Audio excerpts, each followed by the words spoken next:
네, 안녕하세요.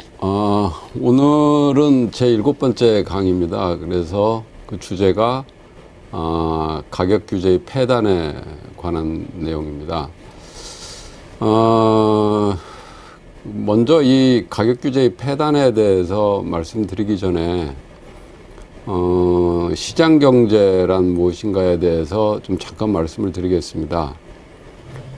지난번에 이 자본주의라는 것이 자유주의 이념이 실현되는 사회다 이렇게 말씀을 드렸고요. 그 자본주의의 경제 체제가 시장 경제라고 이렇게 말씀을 드렸습니다. 그러면 시장 경제라는 것이 무엇인가? 이거 본질에 대해서 조금 말씀을 드리면, 보통 많은 사람들은 시장 경제라고 말을 하면 이게 강자가 약자를 핍박하는 체제, 약육강식의 체제, 보통 이렇게 많이들 얘기를 합니다. 그러나 시장 경제는 그것이 아니고 자발적 교환에 의한 사회적 협동 체제입니다. 왜 그러냐면 한번 가만히 생각을 해 보십시오. 우리가 아침에 일어나서 매일 우유를 먹는다. 그리고 그 계란 프라이를 먹는데 우유값이 비싸다. 또는 달걀값이 비싸다고 그래서 우리가 우리 아파트에서 젖소를 기르지도 않고 닭을 기르지도 않습니다. 그냥 우리가 가서 슈퍼마켓에 가서 우유를 사 먹고 계란을 사다가 프라이 해 먹고 이렇게 하는 거죠. 그 얘기는 무슨 얘기냐면, 우리는 알게 모르게 그 낙농업자하고 그리고 양계업자, 이 사람들하고 협동하면서 사는 겁니다. 다시 말하면 우리는 작업자족을 하고 있지 않는다는 얘기입니다. 만약에 그 작업자족이라는 것이 인간에게 이롭다고 한다면 우리는 지금도 작업자족을 하고 있어야 됩니다. 그러나 아무리 우리 주변을 들여다보더라도 현대사회에서 작업자족을 하고 있는 사람은 한 사람도 없습니다. 다 누군가와 같이 협동을 하면서 알게 모르게 협동을 하면서 자기 삶을 꾸려나가고 있는 겁니다. 이와 같이 우리 인간 세계 그 자체는 협동에 의한 분업에 의한 협동사회라고 이렇게 얘기할 수가 있는데, 그 얘기를 그대로 말씀을 드리면 결국 인간 사회는 다시 말하면 그 시장경제 체제라는 것은 인간 사회 그 자체를 말하는 것이라고 할 수 있습니다. 그러면 왜 우리가 그 분업을 하느냐? 이 분업을 하는 이유는 사람들은 모두가 다 다릅니다. 같은 사람이 한 사람도 없습니다. 생김새도 다르고 성격도 다르고 능력도 다르고 좋아하는 것, 선호하는 것도 다 다릅니다. 그런 경우에는 모든 사람들이 자기가 필요한 것들을 자기 스스로 모두 만드는 것보다는 각자가 자기가 가장 잘할 수 있는 것, 이런 것들을 해서 다른 사람들이 하는 것과 교환을 해서 하는 것이 서로서로 이익이라는 거죠. 우리가 이것을 경제학 용어로는 비교 우위 이렇게 얘기를 하는 겁니다. 다시 말하면 이 교환을 한다는 사실은 서로가 이익이 되기 때문에 그렇게 되는 거죠. 그래서 교환을 했다는 사실은 서로가 이익을 본다는 얘기고, 교환을 하려고 한다는 것은 서로가 이익을 본다고 생각을 하기 때문에 교환을 하는 겁니다. 그래서 이런 식으로 우리는 각자 그 비교 우위 원리에 의해서 자기가 상대적으로 잘할 수 있는 것에 특화하고 전문화해서 그 다음에 다른 사람들이 만들어낸 재화 서비스를 내가 생산하는 재화 서비스와 교환하면서 살아가는 겁니다. 이것이 바로 우리 인간 세계의 가장 기본적인 모습이고, 시장 경제의 가장 기본적인 본질적인 그런 모습이 되겠습니다. 그러면 시장 경제의 그 본질인 자발적 교환에 의한 사회적 협동이 그러면 어떻게 이루어지는가? 그것을 이루어지게 하는 그 기본적인 그 메커니즘이 어떻게 되느냐, 그것은 가격 제도에 의해서 이루어지게 됩니다. 한 예를 들면 우리가 이 오렌지 주스 캔이 한 캔에 500원인데 이 500원짜리 오렌지 주스 캔을 만들 때 그 오렌지 주스 캔을 백금으로 만들지는 않습니다. 왜 그러냐 하면 500원이라는 한 캔에 500원이라는 거 하고 그 가격하고 그 다음에 백금의 가격을 비교를 해봤을 때 도저히 백금을 가지고는 그 수지 타산이 맞지를 않죠. 백금으로 오렌지 캔을 만들어 가지고는 수지 타산을 맞지를 않습니다. 그렇기 때문에 이 오렌지 주스 캔을 백금으로 만들지를 않고, 그러면 어떤 것이 그러면 가장 적당한 재료가 될 건가, 이렇게 이제 그 결정을 하게 되는데, 그 결정을 어떤 식으로 하냐면 바로 그것이 이제 가격을 보는데, 그게 이제 알루미늄 가격을 보니까 그 정도로 보면은 알루미늄을 사용하게 되면 수지가 맞겠구나, 이런 판단이 서게 되는 겁니다. 그렇게 해서 이제 가격이 이제 그런 식으로 해서 그 사회적 협동, 교환에 의한 사회적 협동을 이제 일으키게 되는데, 다시 말하면 그 소비자 입장에서 보면 한 캔에 500원이라는 얘기죠. 한 캔에 500원이라는 얘기인데, 그러면 내 호주머니 속에 있는 500원하고 그 오렌지 주스 캔의 그 가격을 비교를 해봅니다. 그래서 내 호주머니 속에 있는 500원이 그 오렌지 주스 캔보다도 더 가치가 있다고 생각을 하면 나는 사 먹지를 않는 거고, 그리고 그 내 호주머니 돈보다는 오렌지 주스 캔이 더 가치가 있다고 생각을 하게 되면 오렌지 주스 캔을 사 먹게 되는 거죠. 그래서 소비자가 그 오렌지 주스 캔을 사 먹는다는 얘기는 오렌지 주스 캔을 생산하는 사람하고 교환을 했다는 얘기입니다. 그 얘기는 좀 달리 얘기하면은 내 삶을 위해서 그 오렌지 주스 캔을 생산한 사람과 어떤 면에서 사회적 협동을 한다는 얘기죠. 이 얘기는 모든 분야에서 다 그렇게 되어 있다는 얘기입니다. 우리가 사용하는 모든 그 제어와 서비스, 내가 만약에 어느 회사에 취직을 한다고 할 때도 마찬가지죠. 거기 회사에서 제공하는 연봉이나 이런 걸 보고 그 연봉이 내가 생각할 때 능력에 비춰서 합당하다고 생각이 되면 그 회사에 취직을 하게 되는 거고, 그렇지 않으면 나는 취업을 하지 않고, 마찬가지로 고용자 입장에서도 그렇습니다. 그 연봉을 제공할 때 저 사람의 능력을 어떤 식으로든 간에 평가를 하겠죠. 그 평가를 한 다음에 내가 그 회사에서 제공하는 연봉이 보다는 그 사람의 능력이 더 많다고 생각이 된다고 한다면, 뛰어나다고 생각이 된다고 한다면 고용을 하는 거고, 그렇지 않으면 고용하지 않고, 이런 식으로 해서 서로 이렇게 어떤 면에서 협동하면서 우리가 살아가게 되는 겁니다. 결국 그 얘기는 무슨 얘기냐면, 소비자 입장 또는 생산자 입장에서는 자기 의사결정을 하게 되는 겁니다. 그 의사결정을 하게 되는데, 그 의사결정을 뭘 보고 하느냐, 결국 가격을 보고 한다는 얘기죠. 아까 오렌지 주스 캔 예를 해서 알 수 있듯이 그 오렌지 주스를 생산하는 업자는 오렌지 주스 한 캔의 가격, 그리고 백금 가격, 그 다음에 알루미늄 가격, 그리고 거기에 들어가는 여러 가지 노임 이런 것들을 다 계산을 해서 가장 수지가 맞을 것 같은 생산 방법을 결정하게 되는 겁니다. 소비자는 마찬가지로 가격을 보고 아까 말씀드린 대로 소비를 결정하게 되는 거죠. 이런 식으로 가격이라는 것은 그냥 숫자에 불과한 것이 아니라 굉장히 중요한 정보를 소비자하고 생산자한테 제공을 하게 됩니다. 그래서 그 정보를 바탕으로 해서 생산자는 생산을 결정하게 하는 거고, 소비자는 소비 결정을 하게 되는 거죠. 이런 식으로 해서 이 가격이 그 시장 경제의 본질인 자발적 교환과 협동을 이제 이루어나가게 하고 있는 겁니다. 만약에 이런 것들이 그 가격을,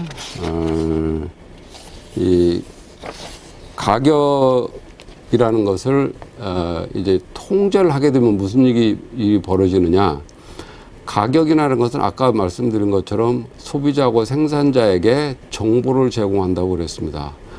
다시 말하면 가격을 통제를 하게 되면 이 정보 제공 기능이 차단되는 겁니다. 왜곡이 되고 차단이 되는 거죠. 그래서 비근한 예로 사회주의 국가에서는 가격이 없습니다. 그 가격이 없기 때문에 그 생산자도 소비자도 어떻게 보면 의사결정이라는 것은 아무런 정보를 갖지 않고 의사결정을 하는 것과 마찬가지입니다. 이것은 어떻게 보면 이렇게 비유할 수가 있겠습니다. 사람이 깜깜한 밤에 아무런 신호라든가 또는 불빛도 없이 걸어가는 것과 같다는 거죠. 경제가 그런 식으로 움직여 나간다는 얘기입니다. 그래서 사회주의 국가에서는 어떤 일이 벌어지느냐. 결국에 가격이 없기 때문에 잠깐 여기서 이제 가격이라는 것이 어떻게 형성되는가를 좀 말씀드리겠습니다. 이 가격은 또 기본적으로 사유재산이 있어야만 가격이 형성이 됩니다. 왜냐하면 내가 가진 것이 있어야 남이 가진 것하고 이렇게 교환을 할 수가 있는 거죠. 다시 말하면 사유재산이라는 게 그런 거 아닙니까? 내가 내 마음대로 처분할 수 있는 그런 권리를 갖고 있는 것. 그런 것을 내가 갖고 있지 않다고 한다면 남한테 제공할 게 없는 거죠. 그러면 교환이 안 일어나는 겁니다. 그리고 그 얘기 뭐냐면 교환했다는 사실은 거기서 자연스럽게 교환 비율이 생기게 됩니까? 그 교환 비율이 바로 뭐냐? 가격이라는 겁니다.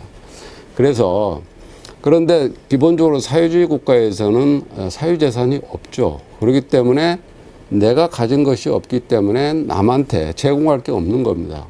그래서 교환이 일어날 수가 없어요. 교환이 일어나지를 못하기 때문에 가격이라는 것이 형성이 안 되게 되겠습니다. 그래서 가격이라는 게 없기 때문에 사회주의 국가에서는 어떻게 하느냐. 결국 당국에서 생산을 지시를 하죠. 명령을 하고 지시를 하죠. 그래서 각 공장에다가 어떤 재화를 얼마만큼을 생산해라. 이렇게 지시를 하게 됩니다. 그래서 한 예를 보면, 신발이 필요하다. 우리 경제 그 사회에서 신발이 몇 컬레가 필요하다. 그러면 그것을 각 공장에다가 몇 컬레를 만들어라. 이렇게 이제 지시를 하고 명령을 내리게 되는 거죠. 그러면 공장은 어떤 식으로 반응을 하느냐면 예를 들어서 자기가 할당받은 물량을 한 250ml짜리 신발만을 만들어낸다든가 아니면 260짜리만 만들어낸다든가 이런 식으로 해버린다는 거죠. 그래서 물량만 채워버리는 거죠. 그런데 과연 그런 것들이 사람의 신발을 신는 소비자 입장에서 보면, 국민들 입장에서 보면 발이 250짜리 또는 260만 있는 게 아니지 않습니까? 발이 250보다 훨씬 적은 사람이 있고 그보다 큰 사람도 있을 거고. 결국 그 얘기는 무슨 얘기냐면 사람들이 원하는 물건을 만들어내지 못했다는 얘기입니다. 결국 그 얘기는 그 가장 귀중한 자원을 낭비했다는 얘기고 그것은 결국에 사람들이 원하는 물건을 만들어내지 못한 어떻게 보면 사회적 협동이 일어나지 않는 그런 결과를 초래하는 거죠. 그래서 자원이 낭비가 되고 사람들이 만족스러우지 못하고 그러다 보니까 자연히 경제가 쇠퇴하게 되기 마련입니다. 이와 같이 이제 극단적인 사례가 바로 이제 사회주의 국가에서 우리가 알 수가 있는데, 사회주의 국가와는 달리 자본주의 국가, 자본주의 사회, 시장경제 사회에서 이 가격을 통제하는 경우가 있습니다. 그 가격을 통제하는 경우가 있는데, 그러면 이 경우에는 어떤 일이 벌어지느냐? 가격은 존재를 하지만 가격을 제약을 하기 때문에 정확한 정보가 소비자하고 생산자에게 전달이 안 되는 겁니다. 그 얘기는 결국 무슨 얘기냐면 제대로 된 정보를 생산자하고 소비자가 받지를 못하기 때문에 결국 생산이 왜곡이 되고 소비가 왜곡이 되고 이런 일이 벌어지게 돼서 결국에 사회적 협동이라는 것, 시장 경제의 가장 기본적인 본질, 이 자발적 협동에는 자발적 교환에 의한 사회적 협동이 일어나지 않게 되는 겁니다. 즉 다시 말하면 소비자와 생산자 간의 조화가 일어나지 않는다는 얘기죠. 이런 일이 벌어지게 되는 겁니다. 그러면 왜 정부가 이 가격을 규제를 하려고 하느냐? 그 이유는 어떻게 보면은 굉장히 선한 의도를 갖고 그렇게 하는 겁니다. 쉽게 얘기를 하면 뭐 가난한 사람들을 위해서, 이 사회 약자를 위해서 가격을 이제 통제하는 경우가 거의 대부분이죠. 한 예를 들면 프랑스의 혁명 이후에 그 로베스피에르가 우유값을 통제를 합니다. 그 이유도 마찬가지입니다. 그 가난한 집 아이에게 비용이 적게 우유를 가난한 집 아이들이 비용이 적게 우유를 먹을 수 있도록 하기 위해서 우유값을 통제를 하죠. 그런데 그 결과는 정반대로 나타나는 겁니다. 어떻게 나타나느냐면 결국에 나중에 보면 가난한 집 아이들이 오히려 우유를 먹지를 못하고 나중에는 귀족 자제들만이 우유를 먹게 되는 그런 결과가 나타나게 됩니다. 왜 그러냐 하면 경제라는 것은 결코 일방통행이 아닙니다. 반드시 상대가 있다는 거죠. 어떻게 보면 이제 쌍방통행이죠. 소비자가 있으면 생산자가 있고. 그래서 어느 한 일방을 위해서, 어느 한 편을 위해서 경제 정책을 펴게 된다고 한다면 거기에는 반드시 문제가 생기게 되는 겁니다. 그래서 로베스피에르가 우유값을 통제를 했을 때 그것은 소비자, 특히 이제 가난한 집 자제를 위해서 우유값을 통제를 했지만 그러면 그 가격에는 생산자 입장에서 보면은 우유를 도저히 수지를 맞출 수가 없는 겁니다. 그래서 우유 생산업자들이 문을 닫게 되죠. 그래서 자연히 시장에서 공급되는 우유 양이 줄게 됩니다. 그렇게 되면 가격이 결국 어떻게 돼요? 공급이 줄게 되면 가격이 오르게 되는 거 아닙니까? 그러다 보니까 결국 가격이 오르게 돼서 원래 목표로 했던 가난한 집 아이들은 그 가격에는 실질적으로 소비자가 지불하는 가격에는 우유를 사 먹을 수 없게 되는 문제가 발생하는 겁니다. 그래서 결국에 돈이 많은 부잣집 아이라든가 귀족 자제만이 우유를 먹게 되는 그런 결과가 나타나게 된다는 거죠. 그래서 로베스피에르가 그 우유값을 통제할 때 그렇습니다. 우유 생산업자, 우유 공급업자에게 정부가 지정한 가격 이상으로 우유를 파는 사람은 단두대에 목을 잘리겠다. 이렇게 얘기를 하죠. 그런데 그것이 잘 작동을 하지를 않자. 그래서 원인이 뭔가를 살펴봤더니 결국 우유를 생산하는 생산 요소 이런 것들이 많이 들어가서 즉 생산 비용이 많이 들어가기 때문에 그렇다 해서 우유를 생산하는 생산 요소 가격을 또 통제를 합니다. 그런데 그런 일이 똑같이 반복해서 우유 시장에서 똑같이 우유를 생산하는 데 필요한 생산 요소 시장에서 또 벌어지는 겁니다. 그래서 우유 생산 요소의 가격이 또 오르게 되는 거죠. 결국 그렇게 되면 계속 그런 식으로 하다 보니까 경제가 결국 그 침체가 되는 거고 많은 사람이 불편을 얻게 되고 그래서 결국에 사람들이 로베스피에르를 데려다가 오히려 로베스피에르를 단두대에 목을 잘리게 하는 겁니다. 그래서 이와 같이 그 가격을 통제하는 정부가 가격을 통제하는 목적은 굉장히 선합니다. 그러나 그 결과라는 것은 굉장히 정반대의 결과가 나타나는 거죠. 그래서 우리가 보통 이런 말을 하는데 good intention, evil performance 이런 식으로 얘기를 하고 또는 bright promises, dismal performance 즉 화려한 약속, 우울한 성과 또는 좋은 의도, 나쁜 성과 이런 식으로 얘기를 할 수가 있습니다. 그래서 가격을 통제를 할 때 좋은 의도를 갖고 있지만 그 결과는 항상 정반대로 나타난다. 이것은 그래서 여러분들이 하나 명심해야 될 것은 경제라는 것은 절대로 일방통행이 아니고 쌍방통행이다. 이것을 하나는 꼭 명심을 해야 된다는 얘기입니다. 그래서 이 어떤 정책이 이게 발표가 되면 그거에서 반응하는 사람들이 다양하게 나타나는 게 되는 거죠. 그래서 거기에서 나오는 그 정책 효과라는 것은 정부가 의도하는 것과는 정반대의 결과가 나타난다. 뭐 이런 예는 지금 프랑스 혁명 이후에 로베스피에르가 우유값을 통제한 사례 이외에도 굉장히 많습니다. 우리가 인류 역사를 통해서 보면 그 사례라는 것은 무수히 많습니다. 세계 각국에서 벌어지고 있는 일이 거의 똑같은 상황이 벌어지게 되는 거죠. 한 예를 들면 로마 시대 때도 마찬가지죠. 디오클레투스 황제가 식량 곡물가를 통제를 합니다. 그 이유도 똑같습니다. 가난한 사람들을 위해서 곡물가를 통제를 합니다. 그러나 결과는 어떻게 되느냐? 결국 곡물 가격이 폭등을 하게 되죠. 그래서 나중에는 사람들이 곡물을 시장에서 구할 수가 없게 되기 때문에, 왜냐하면 똑같은 얘기죠. 곡물을 출하하는 농부가 그 가격에는 도저히 그 출하를 할 수가 없기 때문에, 공급을 할 수가 없기 때문에 공급량이 줄어들게 됩니다. 그래서 식량을 구하기가 어렵게 되니까 결국에 많은 사람들이 그 식량을 구하기 위해서 서로 다툼이 일어나고, 나중에는 그 식량을 구하는 과정에서 다치거나 또는 죽는 사람까지 결국에 생기게 되고, 또 식량을 못 구해서 굶어 죽는 사람들이 생기게 되고 이렇습니다. 뭐 이런 일은 굉장히 비일비재하게 많이 있습니다.